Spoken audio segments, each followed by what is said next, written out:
Nawaambia Wakenya wameamua kwamba the president is not going to sleep at all, na kila wakati ni kushtuka tu State House, kwa sababu youths na opposition leaders wameamua kwamba kama Kenya Kwanza imeshindwa kufanya kazi waliwachagua wafanya, sasa watakuwa wanawapea pressure, na hiyo pressure imeenea mpaka State House. Right now, yesterday you saw the president is building a church at State House worth 1.2 billion. Sasa imefikia mahali hata kuwa na amani hata ya kwenda kanisa zingine on Saturdays, Sundays to do their rambles because of the pressure on the ground. In my previous video, I broke it down the secret midnight State House meeting that followed the shocking political rally in Western Kenya. Fred Matiang'i, Kalonzo Musyoka, Rigathi Gachagua, Natembeya, Karua and Eugene Wamalwa all united in what looked like a shadow coalition. I want to tell you that kulikuanga na kejeli kwamba hii timu ya Rigathi Gachagua haitakuwa na nguvu na haitakuwa na mwelekeo, lakini kulingana na vile wameanza kutembea hii Kenya, the State House is no longer at peace. What are the reaction? There's panic inside State House. The president was caught off guard, and in the video I showed you one thing. 2027 politics has already started. Welcome, ladies and gentlemen, to my channel. This is DMTV Kenya. If you are watching me from different platforms, kindly or YouTube, search DMTV Kenya, subscribe and be a member.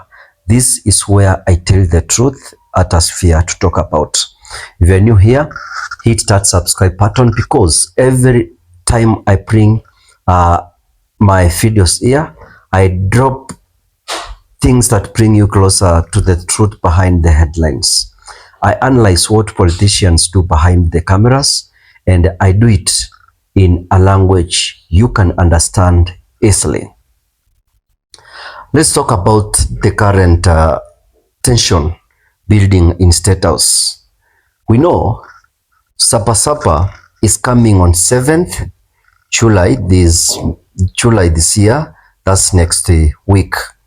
Now, behind the scenes, the government is not calm, because the opposition, Gen Z, and the civil rights groups are quietly and quickly organizing protests that could shake the whole country. I've been telling you that people are not happy with the leadership, the current leadership of this country. The memory of 2018 and 2023 Saba Saba movements is fresh, but this time the energy is different.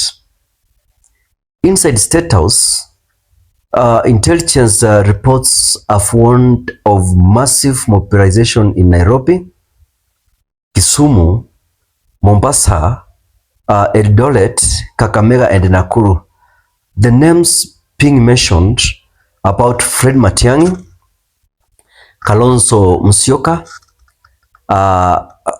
Rigathi Gachagua, Karua, and leaders who are behind those people, like we have Justin Muturi. These are the leaders now appears to be turning against President Ruto by joining the youths of this country. The president has been told one hard truth: the streets are no longer safe politically. And those are the messages he's receiving at State House that are making him uncomfortable. The youths of this country, especially the Gen Z and the millennials, are very angry. They feel betrayed by fake promises that were given by this government. They feel betrayed by rising of taxes every month. There is also police brutality and corruption scandals. The finance bill protests gave them confidence. Now, Saba Saba might become their battlefield. Let's not forget that Saba Saba has always had a symbolic meaning. It's not just a date. It's a reminder that Kenyans have power. In 1990, Kenyans defied Moi's one-party rule.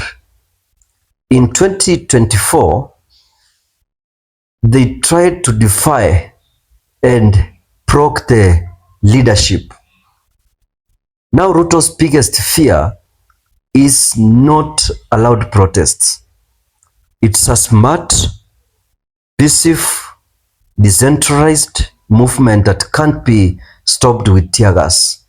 Na mumeona kwamba wakati maandamano inaendelea Nairobi, na this is the first time we have seen people happy about a tear gas. And let me say that they don't fear even police. But here is where things are getting dark. The state silent is making the state house to panic. Now, State House has started planning emergency strategies before Monday.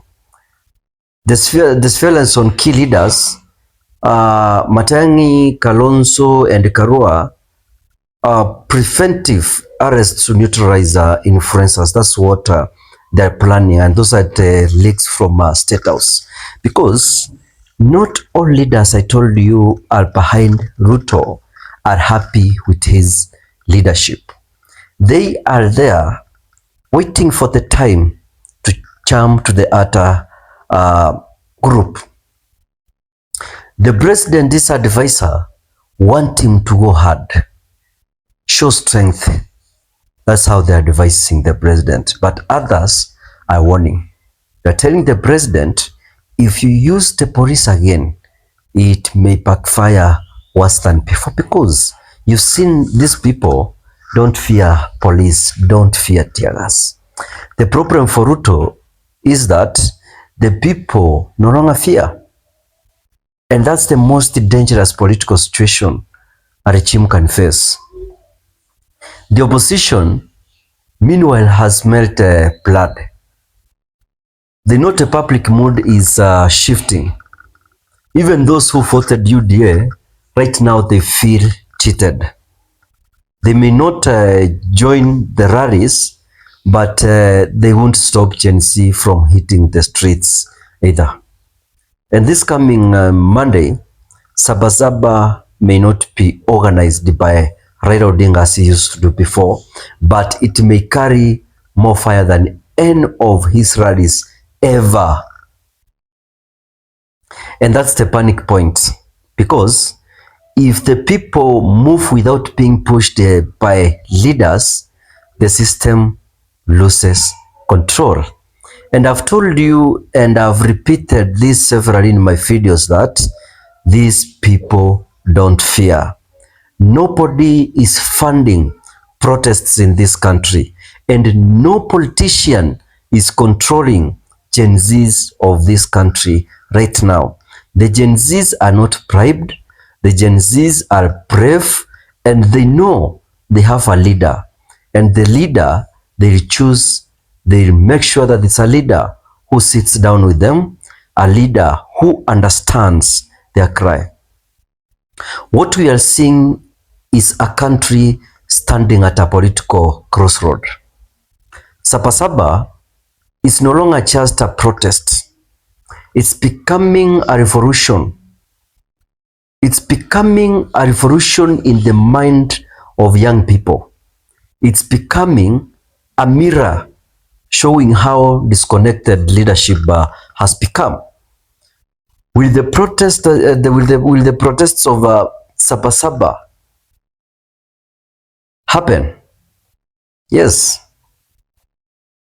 Will the state try to stop them? Definitely, but will it work? Those are the questions we need to ask ourselves. For me, I doubt it won't work. Ladies and gentlemen, subscribe to my YouTube channel. This is DMTV Kenya. Right now, I'll come up with the next episode. I'll break down why Rigathi Gachagua is attacking Ruto and whether he's planning to run alone in 2027. Goodbye. Stay tuned.